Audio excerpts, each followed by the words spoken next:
If you're fans of this channel, you know that I love the SWFA Classic series of fixed-powered rifle scopes.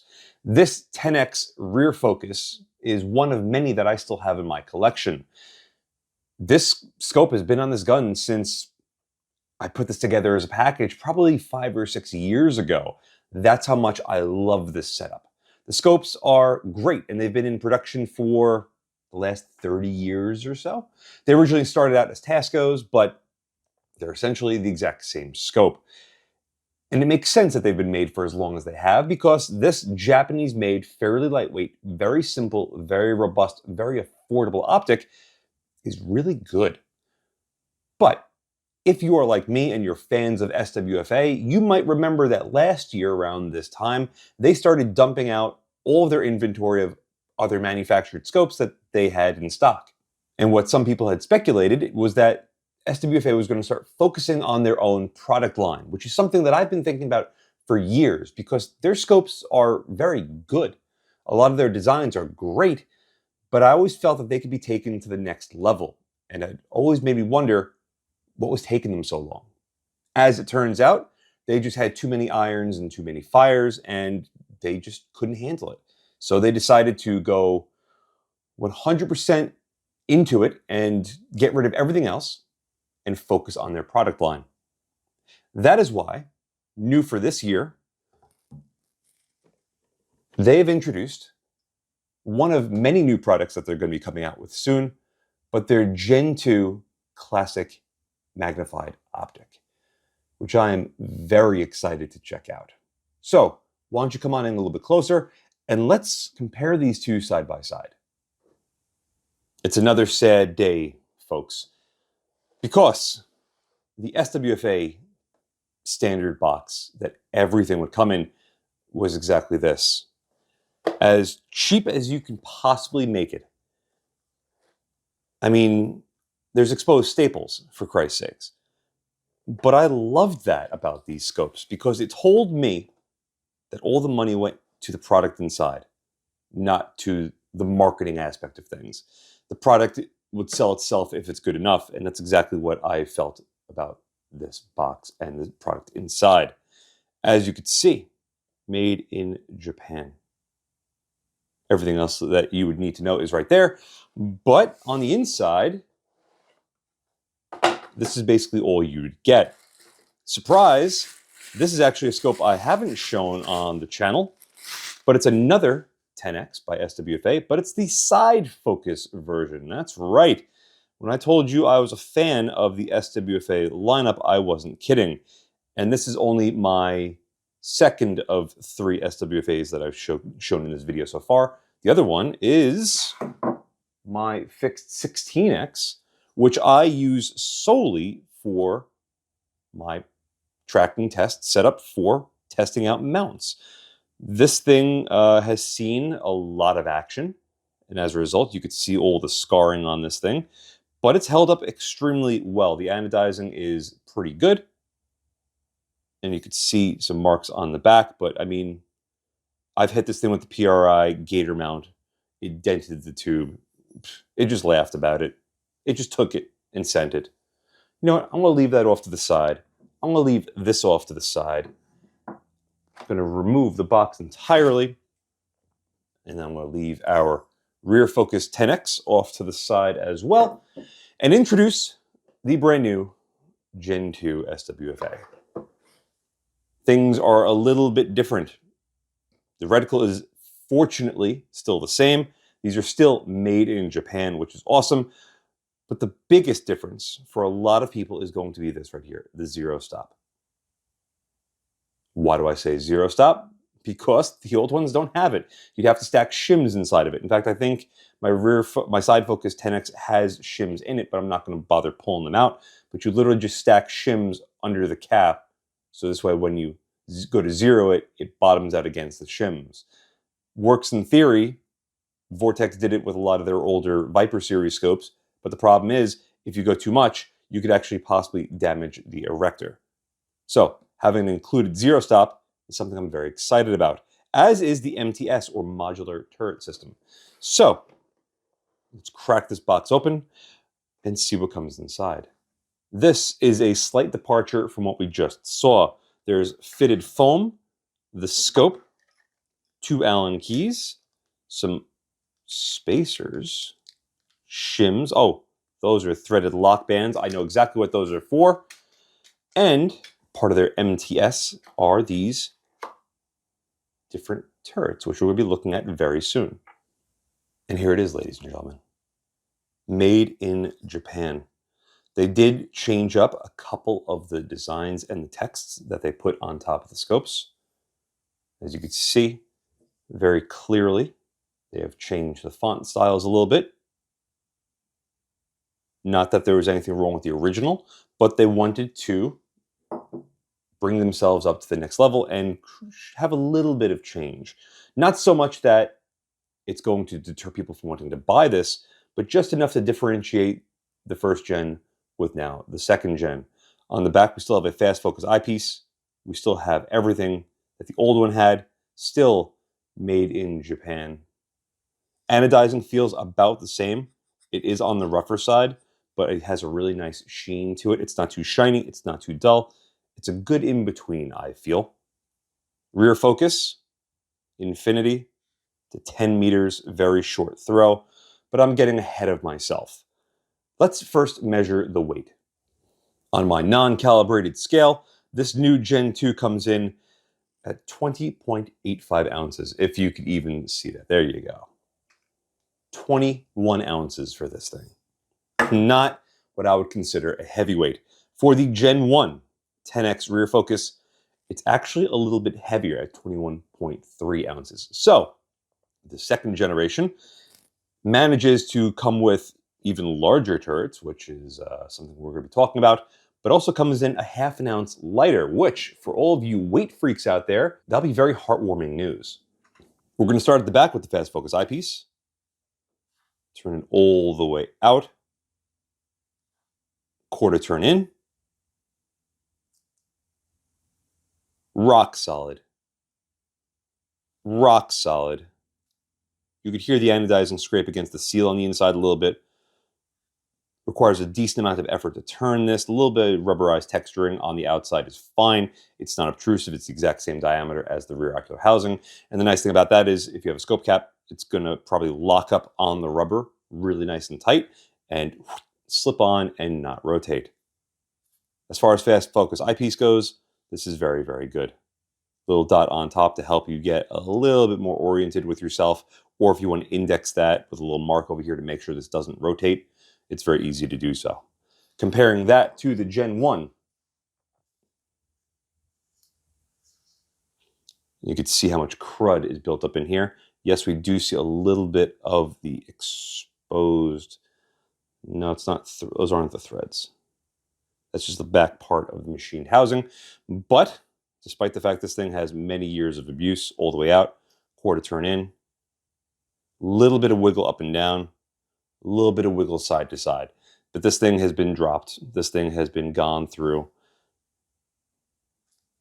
And roughly where I keep it, which is around here, as you saw, still a little bit of wiggle, but it's not so much so that it feels like it's going to just fall out. Nevertheless, right out the box, it is fantastic. As far as the focus ring on this, as you can see, we have 10 meters at the minimum and infinity right there, well inside of 180 degrees. So the throw on this thing is very fast and very easy to turn. Same exact texturing that you see on the outside part of the ocular housing is what they have on the focus ring. I like it. I love it. It hasn't been a problem on any of the other scopes, but I almost wonder if they made this a nice neural finish on this, you'd be able to differentiate a little bit easier and not come over here and maybe like find yourself in the middle. And as you can see, have a hard time adjusting it. I haven't really had that be an issue. If I come over it, I usually grab like this anyway and fine tune it. Actually, I'd come over with my non-shooting hand. So I come over like this, and I'm usually favoring the front part of the rear ocular housing anyway, so it doesn't really matter. But little details, stuff like that might be cool to see in the future. Just a little bit of a different texture, so this way your fingers run over this and you can actually feel the difference. That gap, actually, I don't really feel that much. My hands are fairly calloused, so that has something to do with it. But nevertheless, very short throw, very smooth. You might be able to hear the seal rubbing on the inside. I also like how they ramped up going out to infinity. It's a great visual reference to know, okay, that's close, that's far. It's quite nice. But let's get to the real meat and potatoes. Starting back with Gen 1, both the windage and the elevation are non-locking, exposed, and no zero stops. Windage is probably the biggest issue I have because I just don't think that scopes like this are best set up for having a large exposed windage turret. However, because they've been producing these things for as long as they have, why change something good? Well, because some people like myself complained about it, and because, having the option is really nice. So what SWFA decided to do was exactly that, give you the option. Now, yes, it's true, these knobs are gigantic by comparison to the original, but not that much larger. To be brutally honest, if we stack these up, hold on, let me try to get this a little bit better. It's about an 1/8 inch longer. So really not the end of the world. It just looks really big. But put this up on top of a rifle, you probably won't even really notice it. Taking off the very large cap yields a very nice looking windage turret. Much smaller outside diameter, obviously to fit inside the cap. We do see a carryover from the HD lineup of SWFA scopes with how they retain the caps to the turrets, which I'm very, very happy to see because the little set screws are very small on the Gen 1s and stripping those was very easy, or not having the right Allen key and not knowing which one to go with. One big center lock screw like that is awesome to see, as is the properly set up windage turret. You have 0 in the middle, and then you have to the right, R, and to the left, L. I don't know if you heard that, but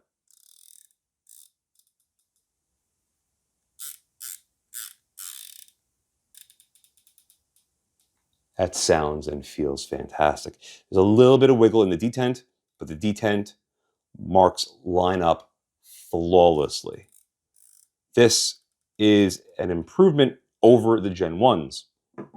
As much as I love the Gen 1s and I rave about their turrets being good, some of them can sound and feel good. This side focus 10X, I've never really used the side windage turret on this, so this one does sound and feel pretty good. But I have had every flavor of fixed SWFA scopes across my table, and some of them are like this, mushy. They can open up if you work them a little bit, but if they've been sitting for a while, the grease inside gets really, really stiff and it's hard to turn, and they don't have the most satisfying click. As you can see though, this might actually have a little bit less slop in it. Still a good sound, still a pretty good feel. The new one feels a little bit more noteworthy through the fingertips, but you see, like, I gotta do this to have the turret really come alive and sound and feel good. Last but not least, we might as well take a look at the 16X. And again, very hard to turn, which is actually a good thing. I wonder if the grease is like that, so this way it doesn't move too easily when you don't want it to turn. But move it around a little bit. It's still a little bit numb. It's a little soft. And the same thing with the elevation. So right off the bat,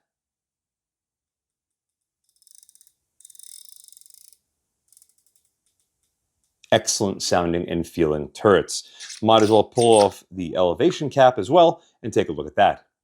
Now, these are still 5 mils per rotation, which for a lot of people might not be enough, but at least it's easy enough to now have a zero stop. We will be pulling these turrets off momentarily, but again, a good sound and feel. Quite nice.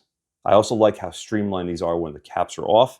I think proportionally wise, they do look very unique. I've never seen a scope with turrets this tall, this skinny on such a small frame, all things considered. Using the included Allen key, let's pull off these turrets.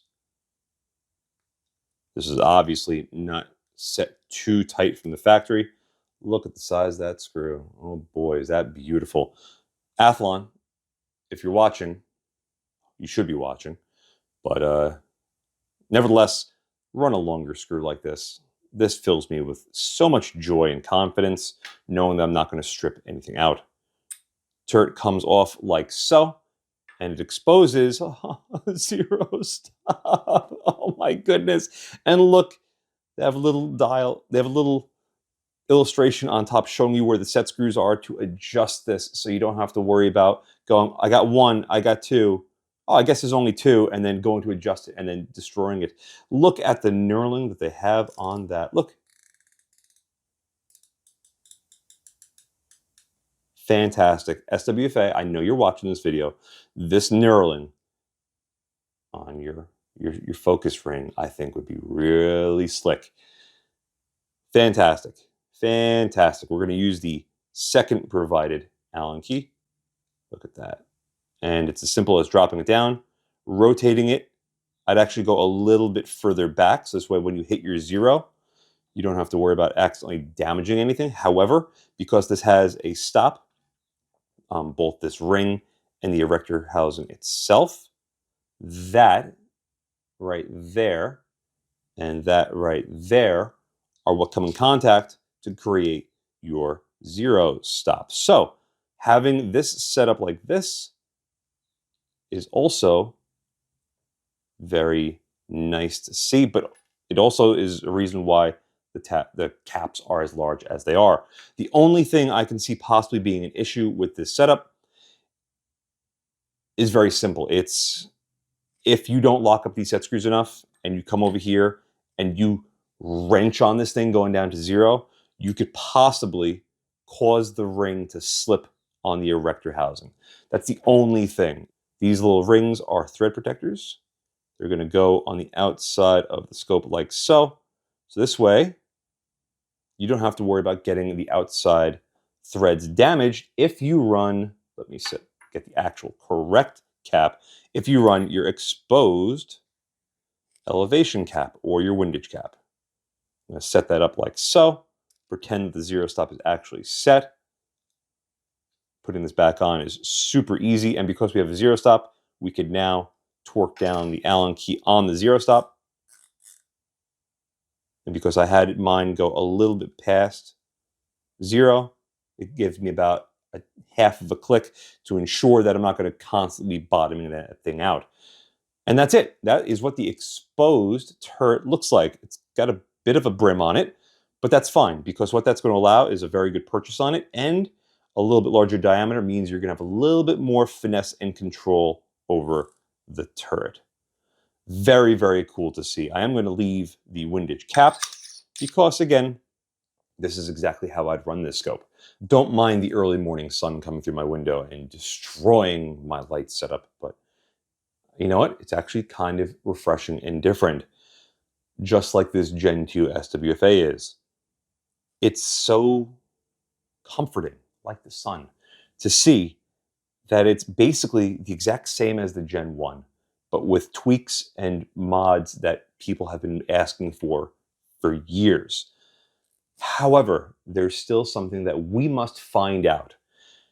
Is there an optical difference between the Gen 1 and the Gen 2? Well, ladies and gentlemen, this is the video for you because I'm going to run these two into the ground, and we're going to see if there's any real differences other than what's skin deep. The Milquad reticle is a reticle that I really like. It's simple, elegant, and effective. It has a very fine center crosshair for all of you precision shooters, but yet those posts at 3, 9, and 12 really draw your eye to the center. This is looking through the Gen 1, and we are about to look through the Gen 2.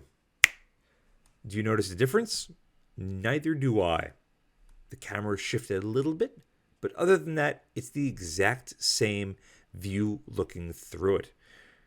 exact same amount of scope profile, and of course, the exact same wonderful reticle. But before we check out and see if these two are different optically, let's check out those wonderful new turrets.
The Gen 1 turrets aren't bad, but the Gen 2 turrets are definitely a step in the right direction. The fact that the cap is now splined onto the erector shaft means that once you remove the cap and you put it back on, it's going to index perfectly, as opposed to the Gen 1, having those 3 set screws kind of meant that it would every once in a while rotate when you go to tighten them down.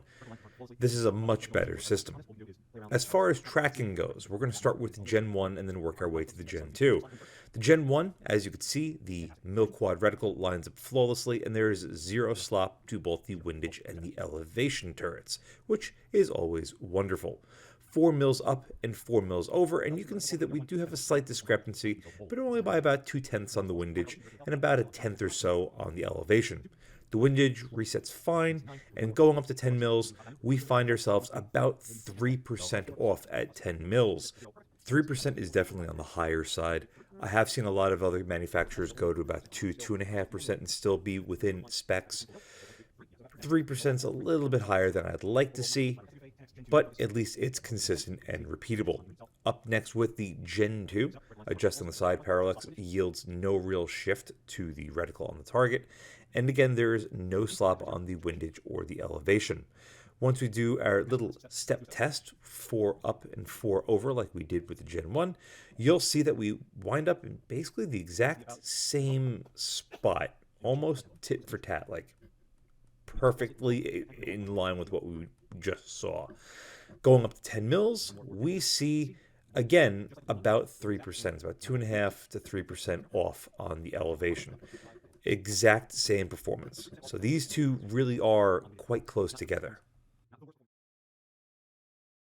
This being a fixed 10x, there's only so much filming I could do to really illustrate how it performs.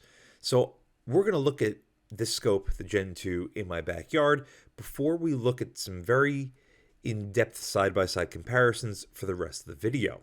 At 81 yards here, very bright early morning sun, we have some pretty heavy shadows on the far side of on the close side of these trees, but you can see we have no issues to speak of optically.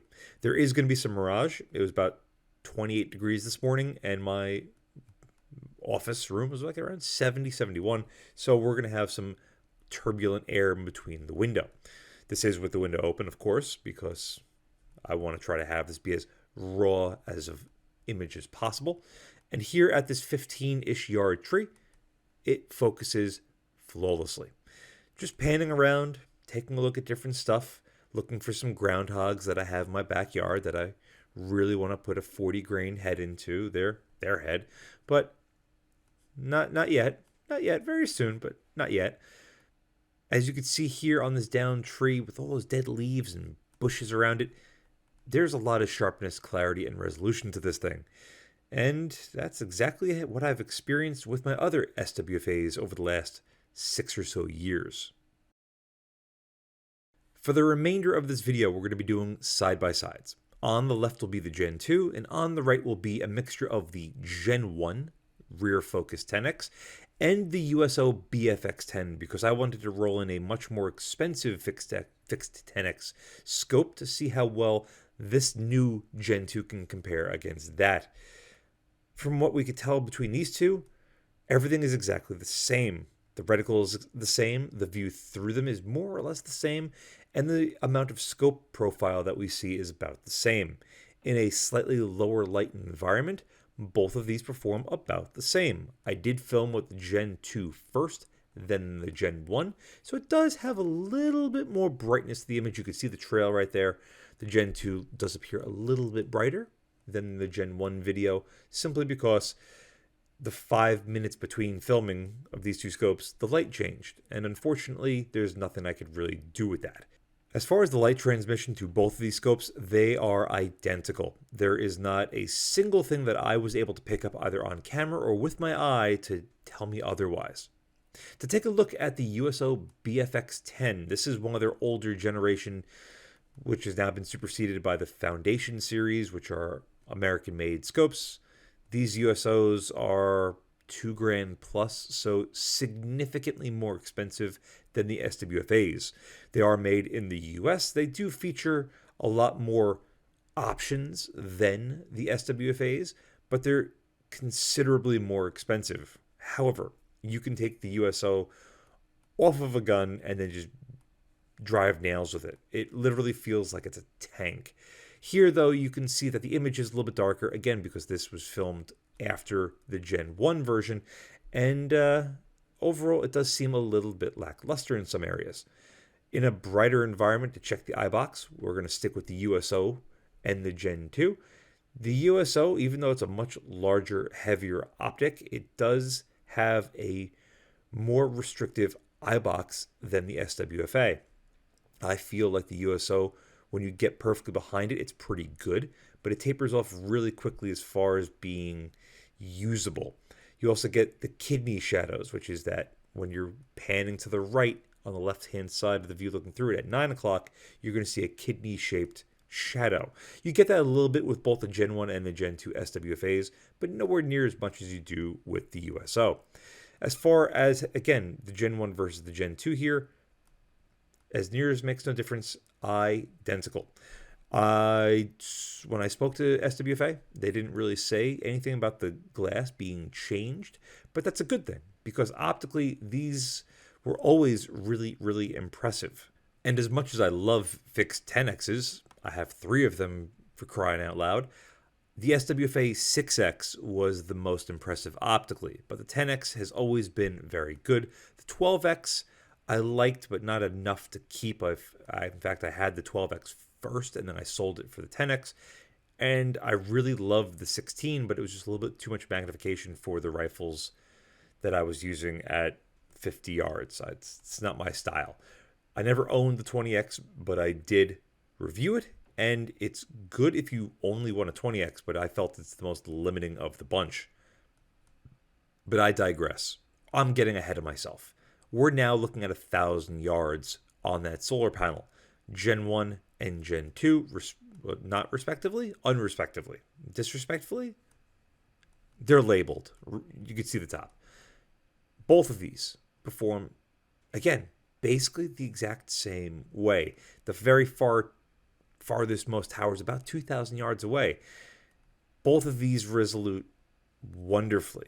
Those minimum parallax of about 10 meters really allows you to get really close to a target and still have a perfect image of it. But if you want to stretch these out to well beyond the limits of most rifles, you can do that as well.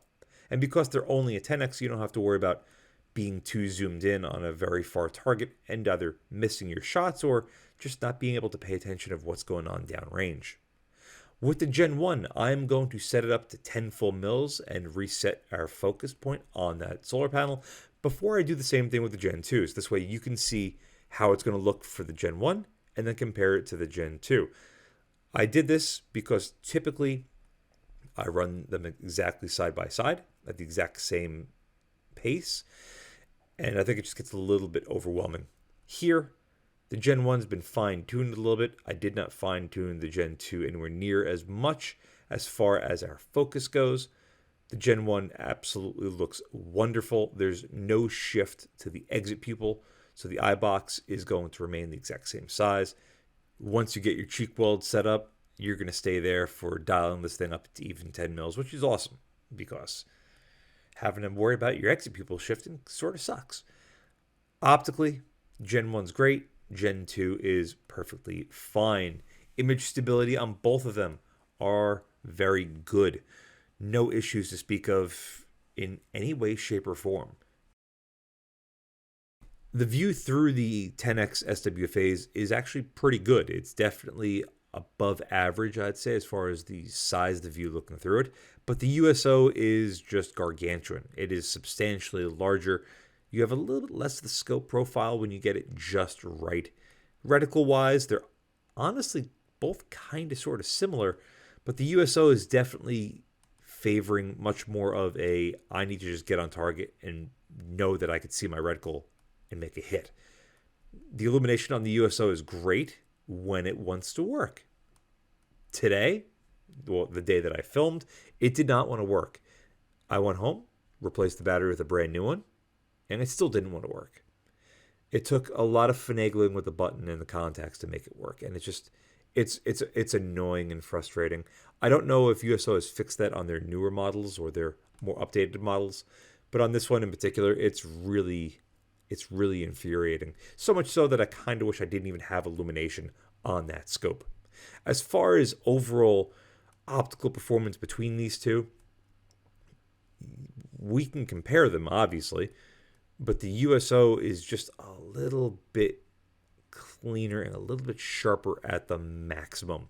It also has a slightly different color tone and color palette. Just look at that power tower to the far left, the closest one. You could see that there's a color change between those two. The USO, I feel, brings up a little bit more contrast, a little bit more vivid colors. The SWFA colors, I would say, are very true to real life, if not maybe a little bit on the softer side, a little bit faded. The USO is very vivid, very deep contrast. The SWFAs are a little bit flatter in that regard, but nowhere near unusable. Between both of these, having them side by side, which one would I really take? I'm not there yet. Let's keep talking about these a little bit more. Starting out with the Gen 1 before we look at the USO. Again, I filmed it with the Gen 2, then the Gen 1, then the USO. Weather conditions were actually very nice. Low wind, pretty clear skies, but intermittent clouds every once in a while that were really throwing off my white balance. And just nice weather. It was really, really beautiful day. As far as the optical performance on these two, I don't really need to continue saying the exact same thing I've said for the last 33 minutes or so. They're basically identical. Reticles are identical. View through them are basically identical. These two are, as near as makes no difference, the exact same scope with just a couple of external changes. Now, granted, those changes really do add up to make a huge difference, and I found that running the Gen 2 was much more satisfying than running the Gen 1. Again, I've had the Gen 1s for a very long time. I'm very conditioned to running them, but I really like the tweaks that they made with the Gen 2s.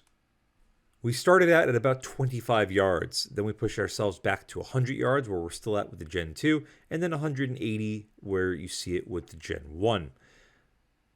Again, there isn't a whole lot we could really ask for more out of a $300-ish scope.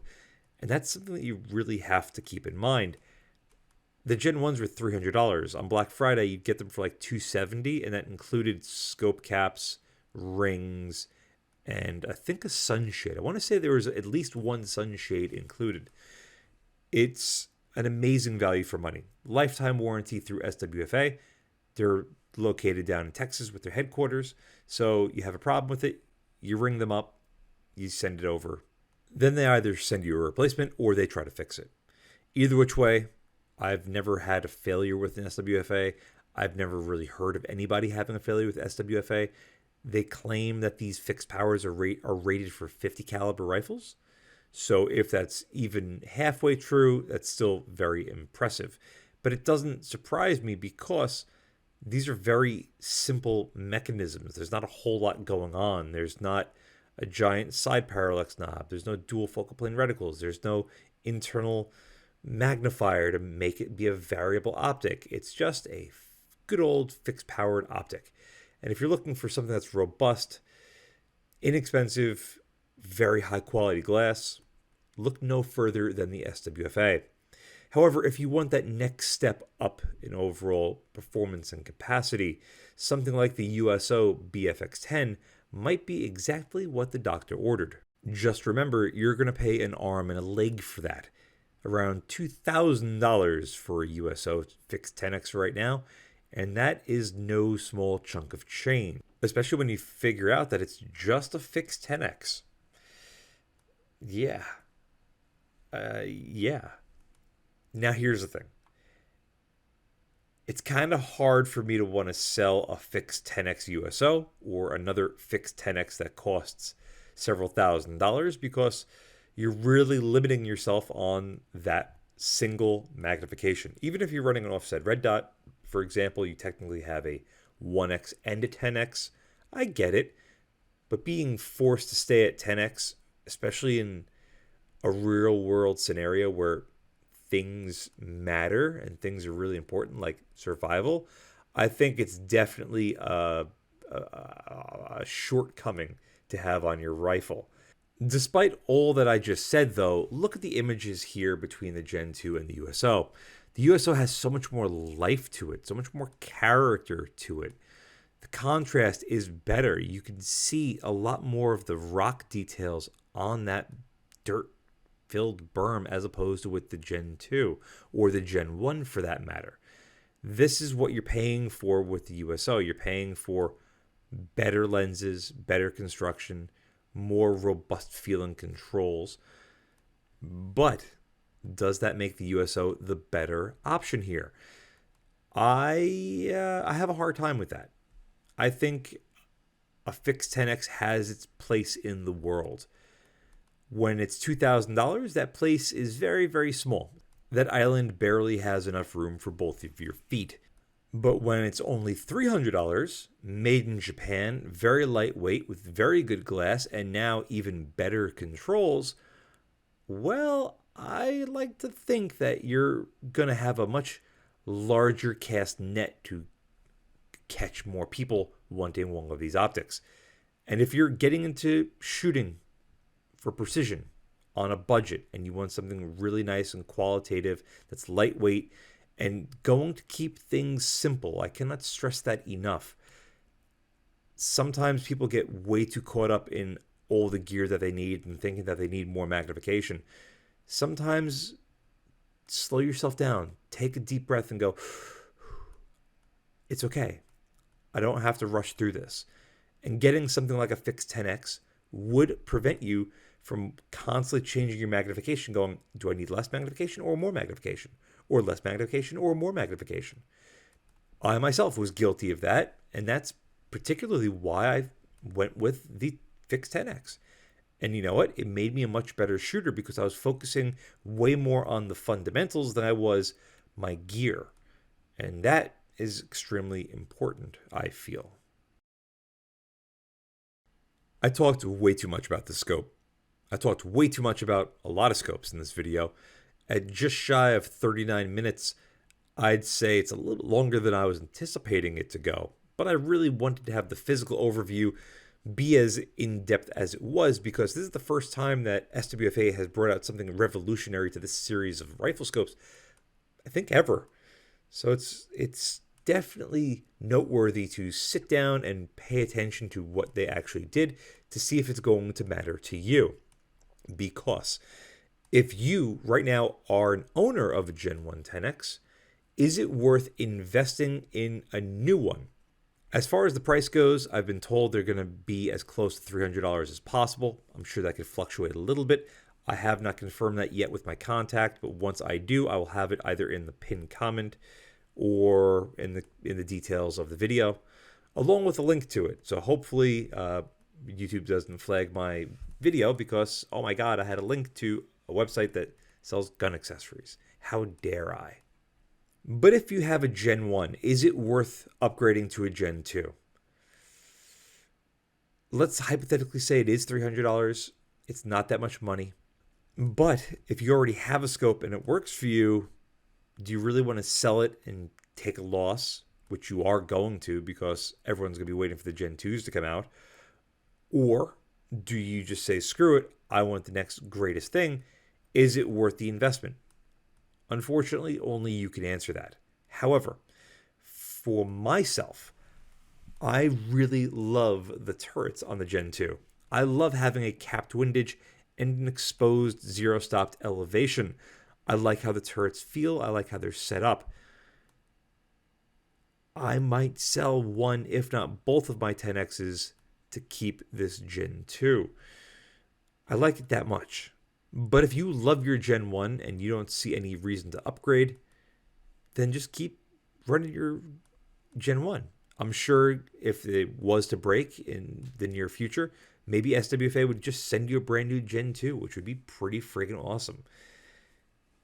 Now, if you're new to the higher magnified optics and you want to get into more precision shooting, why would I recommend this? Would I recommend this? Yes, I already answered that. But yes, again, I do recommend these because they're just simple and there's less things going on. And thus, you're going to be focusing a lot more on what's really important, like body position, trigger control, breathing control, and timing. There's a lot of different things that you could work on to become a much better shooter without having to buy very expensive high-end gear.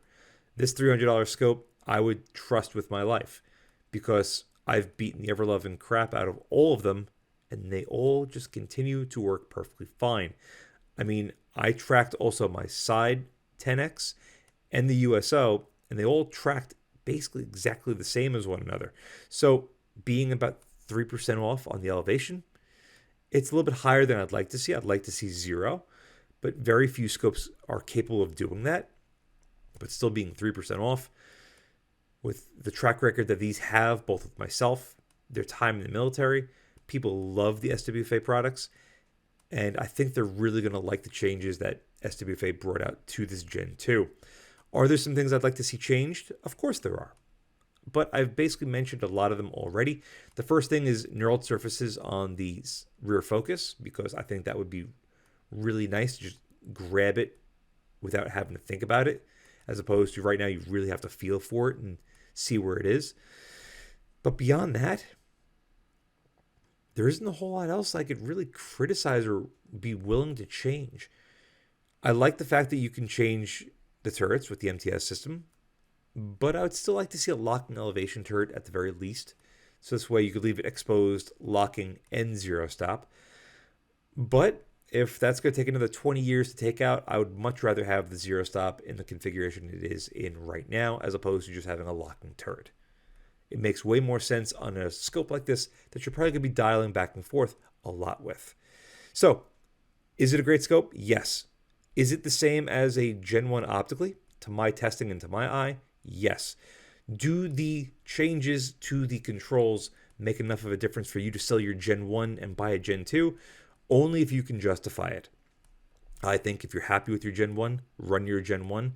But if you're trying to get into something of a more precision nature, and you're not looking to spend a fortune on a scope, and you're looking to keep it simple, I don't think you can get any better than the SWFA Classic fixed powered line of scopes. Go with the magnification that best suits your environment. For me, it was 10x because I shoot between 50 and 300 yards. But if you want different magnifications, they offer it. So there's basically one for everybody. With all that being said, a very huge thank you to the individuals over at SWFA for making this video possible. They sent this out to me early on and wanted me to get this review done before Black Friday. I got caught up with way too much stuff. I got injured at work, and it's just been an absolute nightmare of the last 6 weeks. So I sincerely apologize for the delay. But that's all there really is to it. This is another great scope, and I cannot wait to see what SWFA is going to bring out in the very near future. Thank you all very much for watching. As always, I'll see you again next time. And a huge thank you to my Patreon providers and my Subscribe subscribers. Without you, this truly wouldn't be possible. If you'd like to support my channel but don't want to join either of those, I completely understand. But you could still help by using my affiliate links in the description below, and or like, share, and subscribe as always. Again, thank you very much.